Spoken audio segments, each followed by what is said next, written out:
I went through a little mental health bout. And so I felt, you know what, this needs to be talked about more, Same buddy, Jesse, I was like, hey, are you good with us doing a panel and seeing this, submit an abstract? If they accept it, we'll do it. We got a couple other panel members, and it was just one of those things. I just felt the need to just push the envelope and say, look, the reality is mental health is no longer taboo to talk about with the advent of social media and the internet.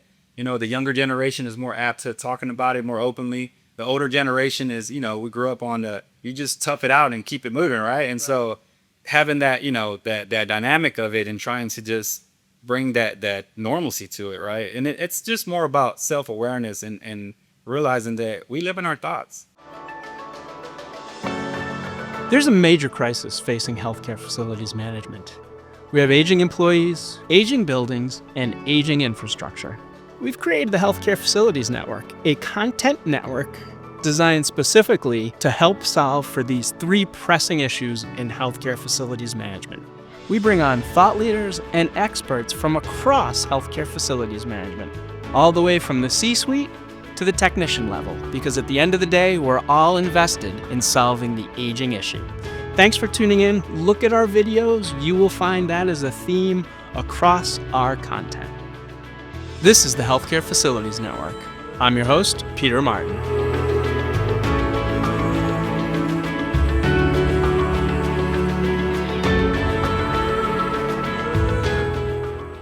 Happy to be joined by my guest, Mr. Ruben Garcia. Ruben, welcome. Thank you. So, I knew of Ruben before I met Ruben, because Ruben, as you may know, has a great presence on LinkedIn, very creative videos, some of which we will talk about during this conversation. It's going to be a wide-ranging one. I also want to talk to Ruben about stress. Ruben did a great presentation at TAFM, the Texas Association of Healthcare Facilities Managers, back in, well, you've done it twice, right? Right, yeah. On stress, and it was really good. It was really powerful. It was really well attended.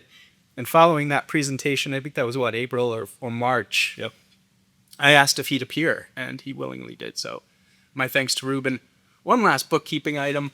We are here at the ASHE Innovation Conference. It's still hard to call it the innovation. I know, right? It doesn't roll off that well. Yeah, you're right. It does not. So we're in Columbus. It's day 1. It's the afternoon. We had a recording this morning. Interviewing now, and I thank Ruben for his time appearing on the network. So first, Ruben, before we dive into the questions, who are you? What do you do? What's your role? My name is Ruben Garcia, the life safety guy. I work for CommonSpirit Health as the market director of facilities management, overseeing several hospitals in the Houston market down in Texas. And so that's my primary job, right? And I also, as a part-timer, am a life safety surveyor for AAA-AC. Okay. So I conduct surveys, accreditation surveys on behalf of AAA-AC. And AAA-AC only does surgery centers. So that's a little bit of a unique difference. And then a business partner and I also have a couple products that we release through Regulatory Concepts. And it's a couple devices that we use for the regulatory industry. So you may have seen Ruben's videos, the life safety guy.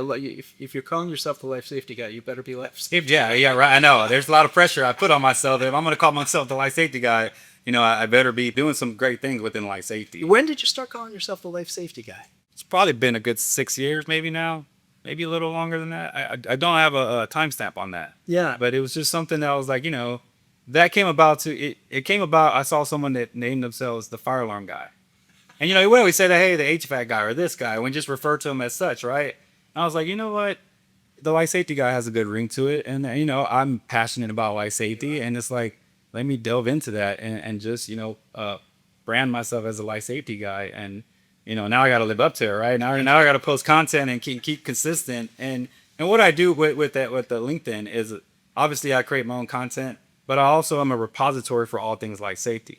So if there's any great thing out there, any content that's life safety related, I'm probably going to repost it if I come across it, right? And so that's what I'm trying to be as a repository for life safety, for life safety education, life safety networking, and just really, like I said, all things life safety. So you've got like a very interesting career progression between your entrepreneurship, the development of products, working with hospitals, none of which are easy to do. No, right. No, yeah, right. So, but tell me on the entrepreneurial side, on the development of project side, what are the products that you have? I know you're here at ASHE and you have, I think, 2 of your products, but what have you developed it and why? Why did you develop them? So I developed them initially out of just necessity. So as being a surveyor and doing EOC round environmental care rounding, with the one product, the gap checker, if there's anything that I say is that the main factor of these devices is the ergonomics. So you don't have to bend down with using these tools. Traditionally, if you're going to check, like for example, undercut, I know the audience can't see it, but if that was a fire door there, you have to check the undercut every year. And so with the gap checker, I got tired of bending down. And I was like, I got to bend down. And then what happens is some folks tend to pencil whip not doing that because they don't want to bend down. And so that came out of necessity. And really, that was it. And then the airflow checker, the second device, basically same thing. I mean, you have the old proverbial tissue test, right? That's not calibrated. And so it was just out of necessity. I was like, I got to create something that's easier, effortless. I can just wind it down, check the undercut of it, see if the airflow is positive or negative, and just really keep it moving.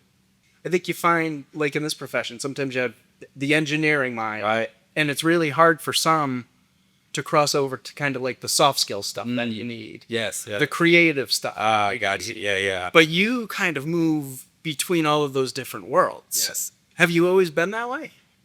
A little bit, I would say. Yeah. I mean, I think as I, getting older, you evolve and kind of those soft skills come a little bit better, right, with experience and time. But yeah, no, that's an interesting question. It's just sort of, yeah, I've always kind of been all over the place. Yeah. Yes. Basically, yes. When you were developing those products, you're saying it was kind of out of necessity for what you were finding was an irritation. Right. How long does that process take? From the time, so the original, I actually had a makeshift model that I never even considered to bring it to the market. So I had it was made out of wood, and I just used it, and it was just really, I don't know, it was maybe like 3 years ago where I just kind of had this epiphany, and I was like, you know what? I think this tool would be very useful. It's more about the helping folks out, right, and having that useful factor. And from the beginning, business partner and I, Jesse Flores, we created a little LLC, and we said, all right, let's put this first device out and see what happens, right, and see if we can help the industry. And so from conceptualizing the idea to bringing it to market, it probably took us.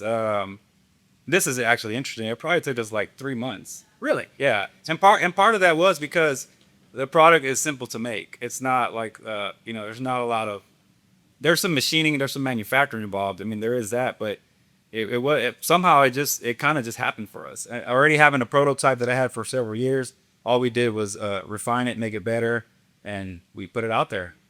Interesting. And how is the reception to it been? Oh, it's been great.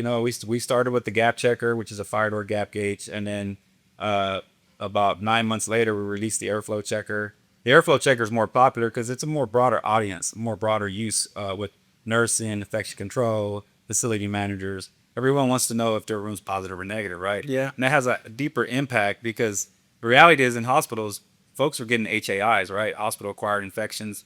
That's happening daily and then across the hospitals. And so ensuring that your airflow and pressure requirements are in check helps that, right? Helps eliminate that being a potential cause. Yep. And so, it's just been, word of mouth, coming to places like this, at the ASHE Innovation Conference and networking with folks and showing them the product. And it's been great. Now, you've kind of crossed over into the FM world, right? You've heavily on life safety guy. Now your career, you're still doing that, but you're over a little more FM. How do you like that transition, or how is that bad? It's, actually that's where I started in the FM world, and then that's where I got introduced to the whole gamut of life safety. Okay. So I was doing life safety before that, fire alarm. But when I got to healthcare, that's when you go to, it's like, hey, we have Joint Commission. I'm like, okay, what's this? And then you start learning that they look at all the standards and everything within NFPA 101. I've been blessed. I got my start at Texas Children's Hospital, and they had if folks remember the B&P program, building maintenance program, which you would think is just a general maintenance program, but it was specific to fire safety and life safety. And that was something that the Joint Commission once upon a time had as part of the process. And then if you had that B&P program, they would actually even remove findings. And then they stopped that some years back because I think CMS deemed it to be kind of a conflict of interest. But from that BNP program, what Texas Trojans did, they didn't, a lot of folks dismantled that program because there was no incentive. But Texas Trojans didn't do that, and they actually expanded it. And it was because of that, I was fortunate to be in that program. And it's the largest pediatric hospital in the nation. So they have a robust, world-class life safety program. I got plugged into it coming in as a fire alarm guy. And then I was able to sharpen my and broaden my life safety skills with that. So I'm very thankful to have that opportunity because it really is what catapulted me to being the life safety guy. Yeah. What did you want to do when you were a kid? When I was a kid, I did, when it's normal, like I want to be an astronaut or be something like this. Mine was actually an architect. Really? Yeah. Interesting. And it did pan out that way, And like a lot of us, when we get into the FM world, it's sort of by accident or sort of not purposeful, right? But yeah, that was something when I was younger. I was like, you know what? I'd like to be an architect. Wow. Yeah. That might be the first architect I've ever heard. But yeah, someone say that. Yeah. You don't really hear that a lot. So I have to ask. Yeah. What's your thought on architects now? Oh man, don't get me started on that now. No.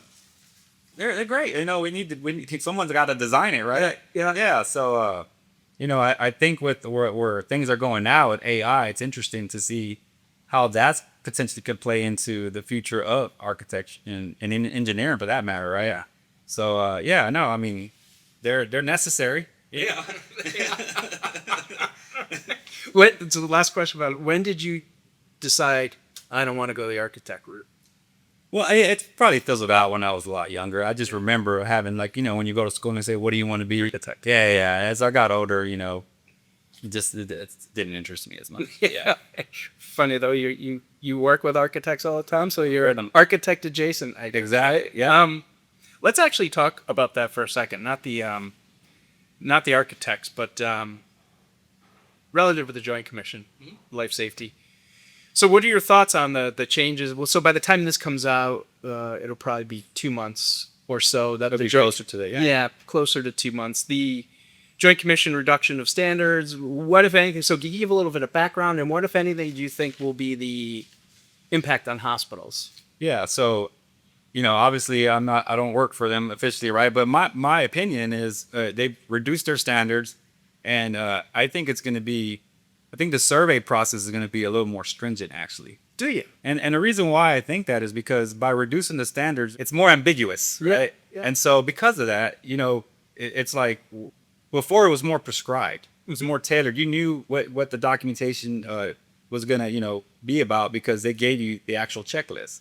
And by taking that checklist away, it opens up for other NFPA requirements, for example. And so I'll give you one example. Like if you're familiar with the EP system, the ECO 20305, which talks about the fire safety ITM requirements. One of them, for example, is monthly checks of gauges. That's not an EP. Another one would be semi-annual fire alarm battery testing.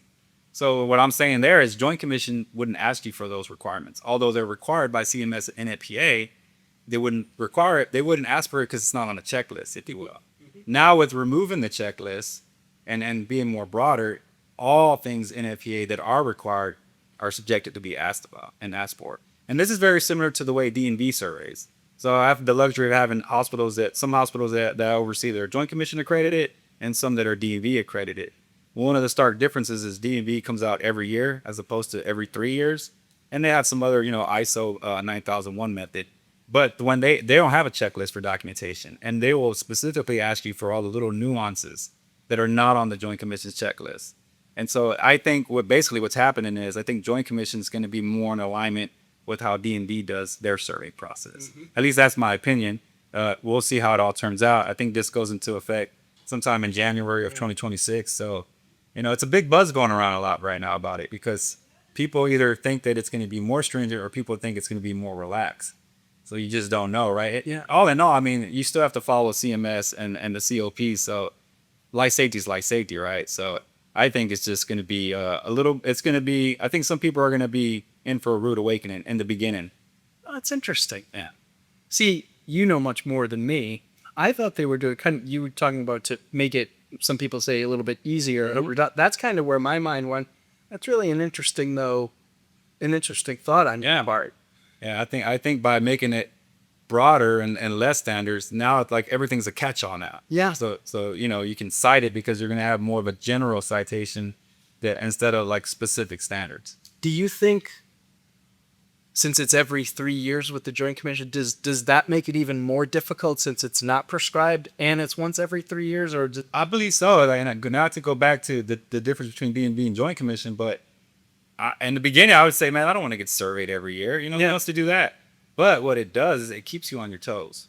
It keeps you sharp.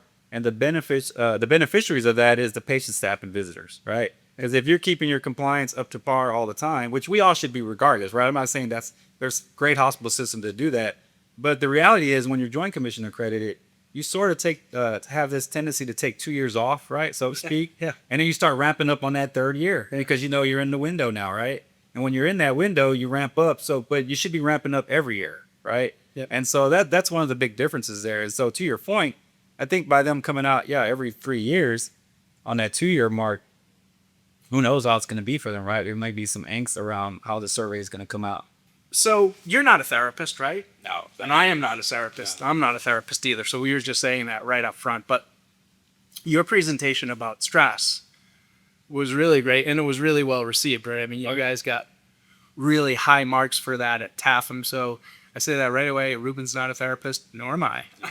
But tell me, why did you decide, or why did you think it was valuable to go up on stage at a conference? You guys were great. I mean, you were very honest. You threw everything out there. But what was it that made you decide, you know what, we need to do a topic about stress at a healthcare conference? Yeah, so the topic was about normalizing, mental health in the workplace, right? And, it was one of those things. It was one of those epiphanies, where I had it.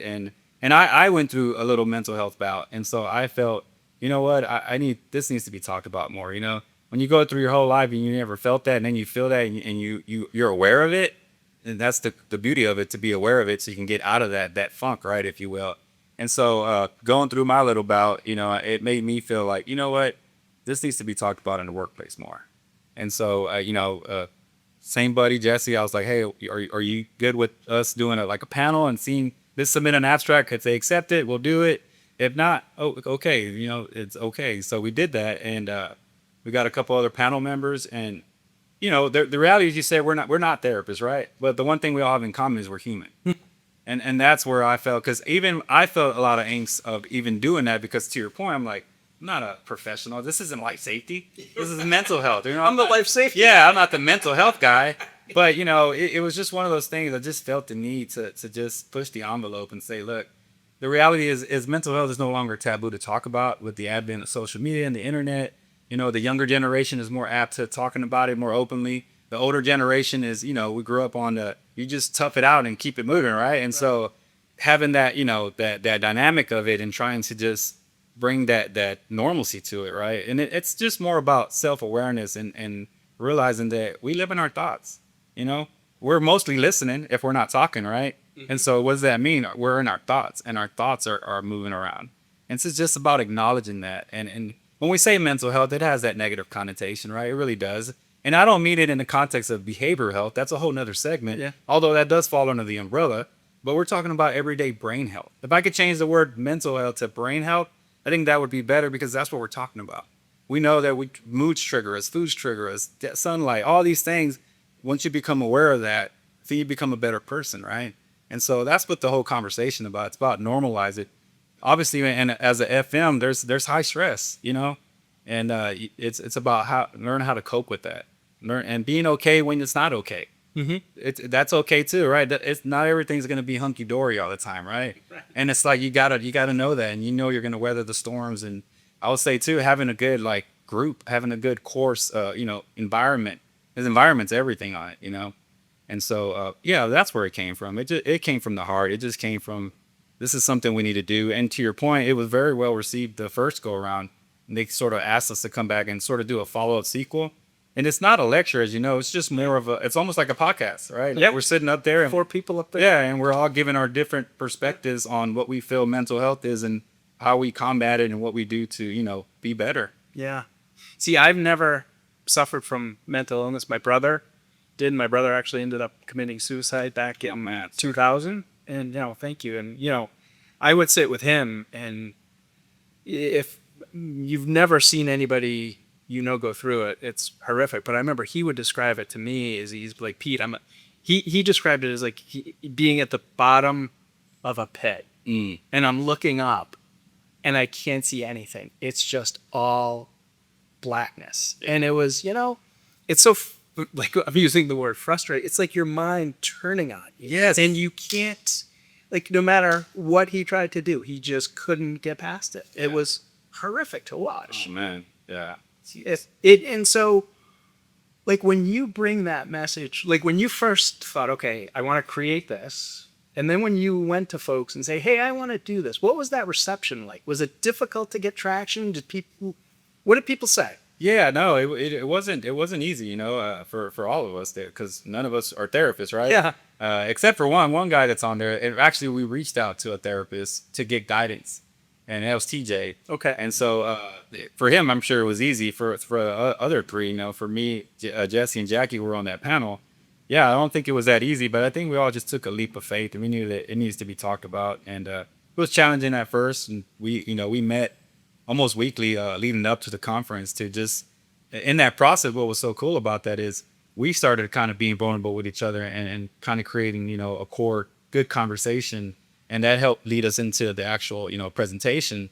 But we sort of kind of created a bond, if you will, within that. And so, it was challenging at first, but, once you get through it, it's you feel better, right? I mean, with mental health, one of the things that it's like are related to FM, like HVAC, you got to ventilate, right? It's like, and so when your thoughts are in your head, you got to let them out. You got to let that negative energy out. You got to vent it out. And so we vent to our spouses, our friends, whoever. Even if you don't solve the problem, you feel better after you vent, right? And so because you're letting that out. Yeah. And so, yeah, it was, a little challenging in the beginning, and we're excited because we're starting to do that same, presentation at various other state chapters. Great. We've got, I think, in September, we're doing Northern Illinois chapter. We're doing Oklahoma's chapter in September. We're having conversations with other chapters that are interested to get this conversation going at their respective state chapters. So that's awesome. Yeah. So if somebody from a chapter perspective is listening to this, should they reach out to reach out? For sure. Yeah. I mean, we're advocates of normalizing mental health. That's what we're trying to do here. And so we'd love to come out and spread the message. Now, you know that there's various generations in the workforce right now, right? Yes. I'm sure you have the different generations, right?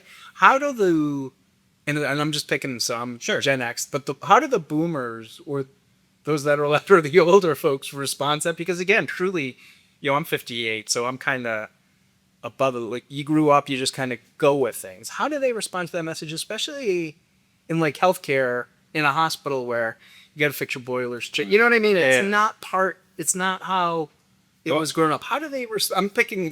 So the boomers are more resistant, as you would imagine. Yeah, they are. I mean, some of them are coming around to the thought of it, and I get it, right? That's how you were trained and ingrained. I get it. I understand it. I may not agree with it, but I understand it, right? Yep. But yeah, it's a little more resistant with the boomers. But I mean, I think they're starting to see and understand. The other thing about mental health is we are in a time right now where it's a victimization kind of role, right? And some people could use it as a crutch. There is that.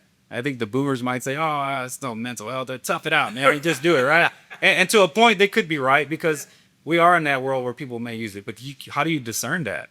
You can't, right? So you have to treat it all as per face value. You can't just assume that someone's just leaning into the crutch of mental health as a way to cop out of something. Yeah, that's the scary part of it, right? Because you never know. Like, if somebody tells you that, you have to take them at their word, unless and until if you find something that proves it. But Right. And you don't want to gamble with somebody like that. Don't want to gamble. You kick, because the loss is a big loss. Yes, exactly. It's life loss. Yeah, man. Yes. Yeah, that's really interesting. What do you think, as you look at the industry today, what are some of the things you see that are causing stress, that you hear are causing stress? What are the stressors out there? Right now in the FM world specifically, I would say staffing. Staffing, as you know about that, recruitment and whatnot. But staffing, the boomers are aging out, right? That's happening. There's not a lot of folks to succeed that. And just in general, things are tightening up and staff reductions are happening here and there and about across the nation from what I hear. Yeah. And it's tough because they're asking you to do more with less, right? How do you do that in today's world? And, the FM world's very demanding. And so you got to have that technical skill competency as well, right? And so I think that's one of the biggest challenges right now is labor shortage. Now, good quality labor shortage, a labor force, right? So that's what I see right now. That's one of the things in the FM industry that's causes some havoc. And you guys in Texas, I'm sure, face it. I mean, you got competing industries down there. Very competitive, yes. I mean, down where I'm at in Houston, we're home to the largest medical complex, the Texas Medical Center in the world. And there's stiff competition. And it's like everybody's trying to compete for the talent, right there in a 1 mile radius. You got all these big hospital systems. So it's very challenging. If you like this video, please like and subscribe to the network. And more importantly, share it with your colleagues in the healthcare industry. Together, we can solve the aging crisis that's impacting all of us. Do you notice differences generationally between, like, say, your millennials and your boomers and your Gen Xers? Like, and I guess I'm saying, obviously we all have differences, but like specific to how they deal or verbalize kind of the stresses of the job. Yeah, like, well, I would say my son happens, is it following my steps, and he's a FM manager for a system in Houston as well, for HCA actually. And, I get to see kind of his style, right? And it's different. It's different. But, I try to give him some pointers on how I've been. But obviously, we're all different, right? We're all unique. And so it's interesting to see the different leadership styles that he's developing and how he's going about. He'll come to me with certain issues like, how would you handle this? And it's amazing because he's very young and he's in that role already, but he's having to deal with personnel issues. And, he's 24 years old, in that role. He's been in that role for 3 years. So I get to see that firsthand, a different generation of how they're handling, the today's FM world. That must be pretty cool. It is cool. It is. Yeah, it is cool. So yeah, like to have your son come up to you and, it's funny. I was talking to Jeff Schuler. Yeah. At lunch. I thought you were going to say we just saw Mike at his time. I'm like, that's pretty cool. That's why I was like, oh man, that's cool. I resonated with that. That's right. Mike Canales and his son Keith. Yeah. Who's just going into healthcare. But I was talking to Jeff, and he was talking about his son. And you're a parent, so this is true. It's the same goes for me with my kids. Jeff's like, I tried to tell my son how we did things, and they look at me and they're like, Dad, that's how you did it. It's not how we did it. Right. No, that's true. Do you get that? Does he give that to you even though you're working in the same field and you're the life safety guy and you've been doing it for far longer? Yeah, no, they're definitely. That's true, yeah. They've got their own thoughts and ideas of how they want to do it and good for them, Yeah. to stand on it. But yeah, not too much, but we run into that. I run into that as well. Oh, that's pretty cool. Did your direction, do you think, influence him in his path? Heavily, yeah. Does he like life safety? He does. Does he? Yeah, he does. Yeah. Yeah. He needs a different nickname. I know, right? Or I was like, I'm trying to think, the life safety guy junior? I don't know. That's what I was the life safety junior. I gotta figure that out, Well, that's awesome. So, you talked about like staffing issues, obviously causing stress pressures. Any other things that are feeding into that too? Or do you think if you had if not just you across the country, right? If that staff thing was figured out, just everything is a little bit easier. Yeah, I think because the more resources, the more you don't have so much on your plate, right? And so if we're all running out of the proverbial bandwidth. You only have so much bandwidth that you could do, right? Then the more you do, that creates burnout, right? We're talking about mental health. That segues into that, and so we want to alleviate that and try to prevent that. And so I think staffing is one of the biggest issues, and staffing also from a perspective where there's not a good succession plan sometimes, right? Because there's no one to succeed into that role. That's the reality. So that's the problem too. It's not just staff cuts or anything like that. It's that the talent's not there. Yeah, and so I'm not sure what the solution is. We're losing the trades. That's been a conversation for the last few years, and it's not getting better. Yeah. So I don't know. It's imagine how it's going to be in 20 years from now. Yeah. That's where it gets scary. Right now we don't see it because it's just incremental, right? But 20, 25 years could look pretty bad. Yeah. No. Hopefully there's a turnaround somewhere. I want to ask you. So you do the presentation at the chapter meetings. without betraying anything, do you get people though who follow up with you following the presentation? Oh, email you? yes. We get people. We've had people come up to us right after the presentation and just pour into us, Really? and tell us, "Man, I'm so glad you did that," and they'll give us their story. And so that's what it's all about too. Is it's just that one person you touch, you make a difference, make an impact, make them feel comfortable with the way they feel. That's what we're trying to do. So yeah, we've had it multiple times, and all four of us that are on the panel, each individually will get someone that jump in their email or right after come up to them and say, "Hey, thank you, for what you did up there and being brave and being vulnerable and talking about this important topic." Do you think that this topic is starting to get more traction? And can it ever get enough traction? You with all the competing, you go someplace like this, right? Right. There's just so much people want to learn. Not that topic's Right. important, but where does it kind of fit? It fits on like the way you make it fit, I guess, is you make it the general session, right? So that it's not a concurrent session. Yeah. So it's not a concurrent session, but yeah, no, I mean, it's just, some people are going to be like, no, I don't want to, hear about this. And some people will, but we've, been blessed to have the general session at the TAFM, meetings, conferences. And so either you're going to, go in there and view it, or you're out in the exhibit, right? So yeah, I think, I don't know if it's a concurrent session, you're just at the mercy of the other topics, right? Yeah. So Yeah, there you are. You are. Hopefully people select you. How do you personally manage your stress? for me, so, I go to the gym. The sauna is my best friend. Really? Yeah, the sauna, man. I have this infatuation with the sauna. So when I get to the gym, I go into the sauna, and before I do my workout, and normally you go at the end, right? So I do a pre-sauna workout, if you will. I don't work out in it. I just, it's just where I go and I just like lose my thoughts and just kind of relax. It's almost like just a like meditation almost. I don't necessarily meditate, but I'm just in there. Sometimes there's other folks in there and whatnot. They may be chatting. But I just go in there and just relax. It's that sweat. I stay in there for about a good 20, 25 I was minutes. going to ask, how long do you Yeah, sit? about 20, 25 minutes, so I can get a real good just That's a long time. profusely sweating, and I feel like it's like, it may even be a placebo for me, Yep. but it works, like I get everything, all the toxins out, and I just feel better. Then I go do my workout, and then I finish it all with the sauna. So the sauna, How long do you go in at the end? at the end, maybe like 15 minutes. Okay. Yeah, not as long as the first time, but I get in there. It's almost like it's a pre-workout for me by starting off with it. But among that, I have a good, thankful to have a good core of folks that I have in my circle, and my wife. I vent to them. The venting is very healthy. Yeah. Just getting it out, like, hey, because it's in your thought, you're thinking of it out, but then when you talk it out, it's always good to get a perspective, right? If someone else that says, I don't know, maybe this, or you know what, this isn't this. So mainly that, venting, a strong circle. Going to the gym, going for walks. Getting some sunlight. We got to get more sun. We got to get outside more. I'm sorry, did you see this? There was a statistic about vitamin D, like starting your day with sunlight, like 10 to 15 minutes of sunlight if you can. Right, in first thing in the morning. Yeah, I heard about Did you see that? Yeah, I did. Yeah. No, I think it's necessary. We're so boxed in. Yeah. We don't even realize it because that's the modern civilization, right? But we're supposed to be outside. Yeah. That's what I was just going to say as you were talking.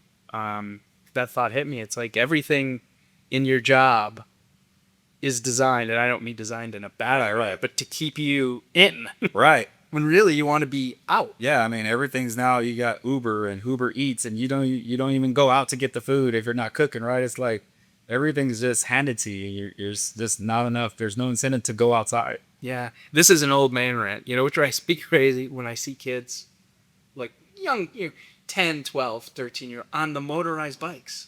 It's like pedal. Right. I mean, you're Yeah. you're supposed to be pedaling around the neighborhood, whatever it is.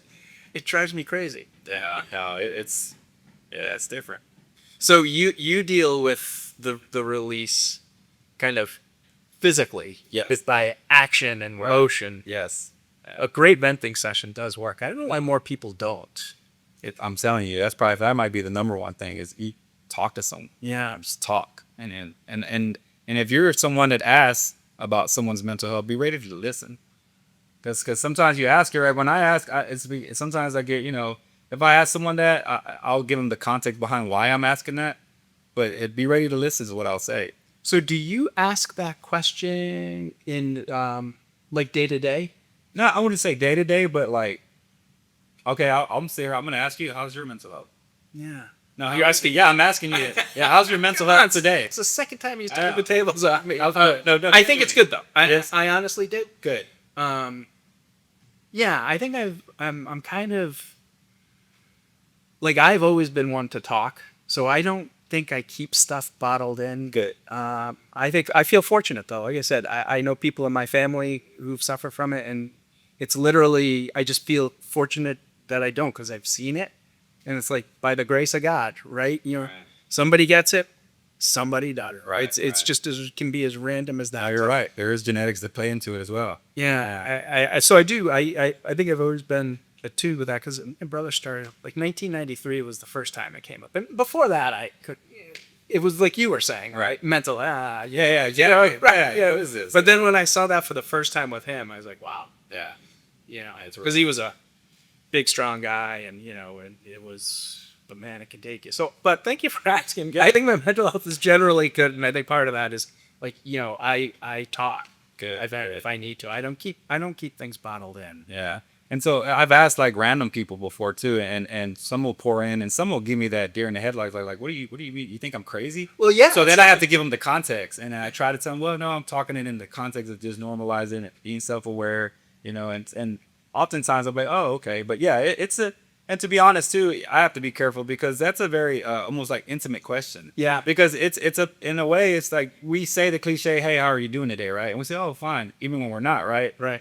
But it's more of saying, no, how are you really doing? Yeah. And it's not when you ask it, it's not to force someone to say, oh, I'm not doing good. It's just to really have them think like, I am how is my mind working right now? You know, is it healthy? What's my state of mood? And it's just that self-awareness, right? And another thing about mental health that I don't like is we talked about the negative connotation. Why can't it be a positive connotation, right? Because when you go to the gym to work out physically, right? But where do you go to work your mind out, right? And so it's like it could be a positive thing. I feel like there's so much negativity around it. They're like, no, it could be a good thing as well. You know, it just doesn't have to be the default negative thing you think about. Because when you think of mental, you think of depression is what you think about. But it doesn't have to be depression. It could be motivation. That's still part of your mental health. And that's where we're trying to change that paradigm where it's not just all, oh, how's your mental health? Oh, it makes you think like, oh, do you think it's bad? No, it could be good. It should be good. But sometimes it will be bad. And that's okay too. Yeah. Now. Yeah, and no, it's like you said, nobody goes through life unscathed. Right. Everybody's got something. And I'd imagine too, you know, you were talking about asking the question, sometimes it could have the negative connotation. I'd imagine in the leadership position you're in, you have to think about that too, right? I mean, it's a human question, right? Yep. You don't want somebody to kind of turn that on you, so it's an interesting And it is. dance. Yeah, it is. And another thing I wanted to share is going back to the FM world. When we had these conversations at TAPM, one of the things we implemented at our hospital site is all the leaders are required to take one mental health day off a month. And the mental health day is just a random day to do anything. So it could be it doesn't have to be the Friday to have an extended weekend. It could be a Tuesday just to take it off. And it's just don't plan anything or plan something. So it's whatever you want to do, right? Whether you want to go on a fishing trip or go walk in the park, or if you just want to do nothing, all right, but just take that mental health day so you can kind of reset. Is this a CommonSpirit? Yeah. Really? Does anybody else do that? Not that I'm aware of. Yeah, I have not heard that. You know, it's funny. You got me thinking. David Emery is a facilities director at Intermountain Health in Utah. I met him. David, Yeah, very good guy. Yeah. He was the president, right? Or he Yeah. still is. He was the I president. went to one of their chapter meetings last year. Great guy. Yeah. I did so I ran into David this morning. I did a show with him last August. He has implemented a really interesting scheduling program in his facility departments where his guys work. If you want, it's from last August, but I ran into him this morning and he was saying his guys, I have my guy, he's like, my guys call me and say, hey, I got Monday off. I'm so happy. It made so they don't go 5 by 8. They get their work done. It's very interesting what he's implementing. Wow. Part of the reasons he's implemented it is because he's like, I can't compete on salary, so I need to do different things to give my team. But when you were talking about that, I'll bet you indirectly just having that day, having that scheduling works for that. When you said everybody has to take one day a month, one day. it made me think of that. No, wow, it's a different, kind of similar to what that is. But yeah, because It's a break. it's a break. Like, hey, look, you got to take the break. And, there's guys that don't want to take the break. Yeah. And that's the ones that need the break the most. You know what I mean? So, yeah, it's like, no, it's mandatory mental health day. Yeah, so if they don't take it, you make them. They have to. Yeah, they got to hit that reset. And then, within reason, if there's something coming up, Joint Commission or DP, that's different, right? But yeah, you got to hit that pause and that reset. Are there other strategies or practices that you have in place to help your team manage stress, to deal with stress?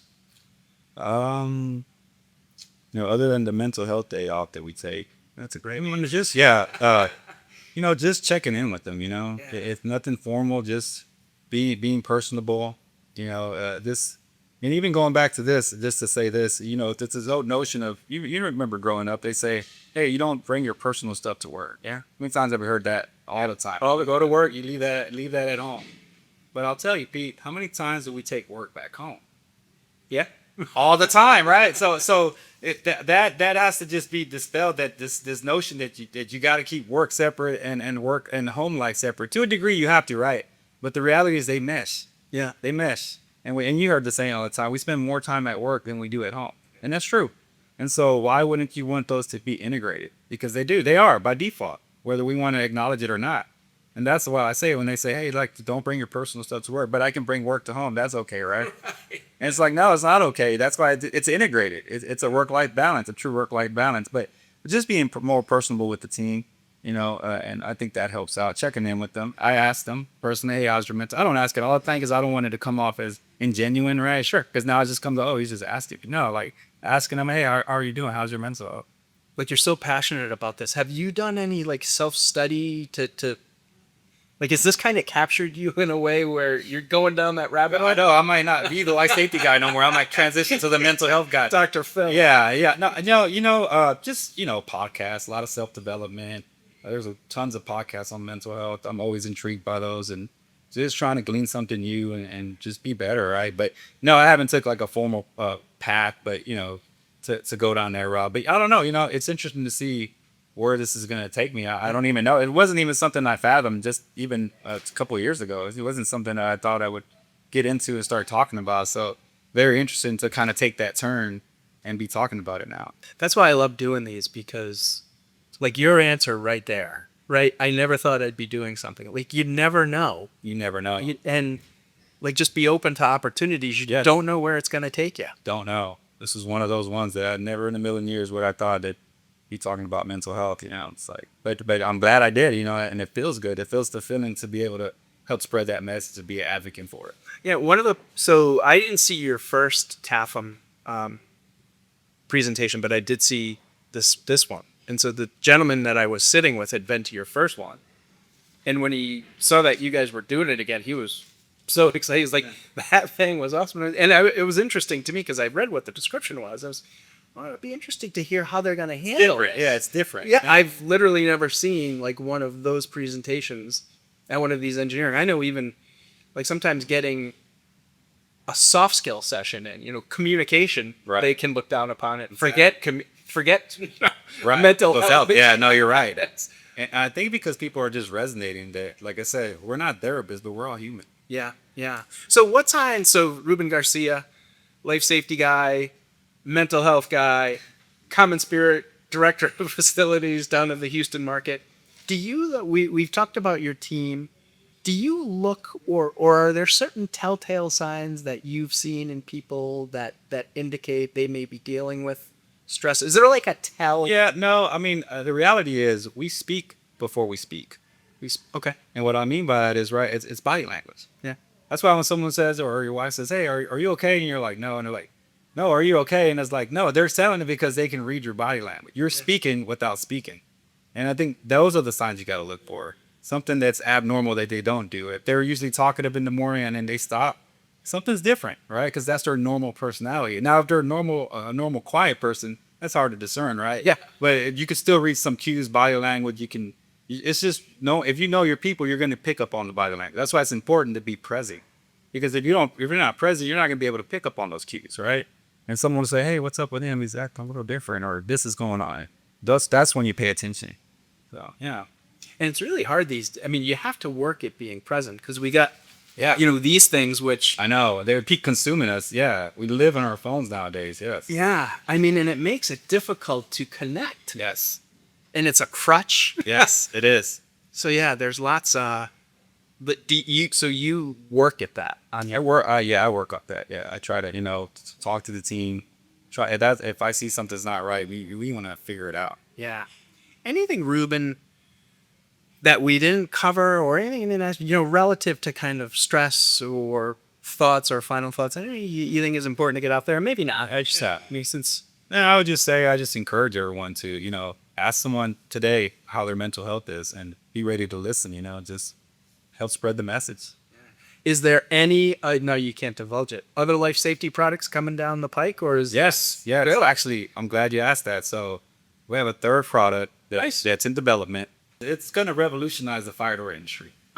It's going to solve a major issue that's prevalent right now with fire doors, and we're very excited to put this product out. Awesome. Yes. So coming in March 2026.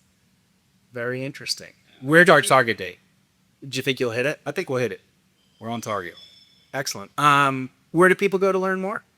Regulatoryconcepts.com. Regulatory Concepts. And if you don't follow me on LinkedIn, if you want to get some life safety content, follow me on LinkedIn, the life safety guy. I try to post. Haven't been too consistent this year, but I gotta have that bandwidth, right? Like, I take my time when I do them. And it's like I want to put something that's concise, it's easy to digest, and just put it out there. But most of the time, I'm reposting other life safety content at least. I was gonna say. I mean, you used to post more frequently than you do now. I did. Is part of that kind of the role too, though? I mean, yeah, I just got a lot going on. I mean, my primary job is there's a lot going on there. In the hospital, as you know, like just that alone, right? Yeah. And so, not to mention my other endeavors. So I just try to balance it all out, and sometimes there's not enough room to prioritize that. But it's something that I do enjoy, and we'll be putting out more here coming up. Awesome. Well, Ruben Garcia, Market Director, CommonSpirit Health, the life safety guy, entrepreneur, mental health advocate, or brain health advocate. I do like brain health. Brain health, I like that. Mental health really does. It just has that negative, It does. Yeah. I'm wondering if brain health, like concussions, would. We don't have. Oh yeah, I know, right? Yeah. Now we're going to the science, right? But Yeah. But anyways, Ruben, thank you. No, thank you. So it's Peter Martin for the Healthcare Facilities Network. Thanks to ASHE for giving us this space at the Innovation Conference. Thanks for watching the Healthcare Facilities Network. And if you're interested in a chapter for the presentation, give Ruben a call or an email. Yeah.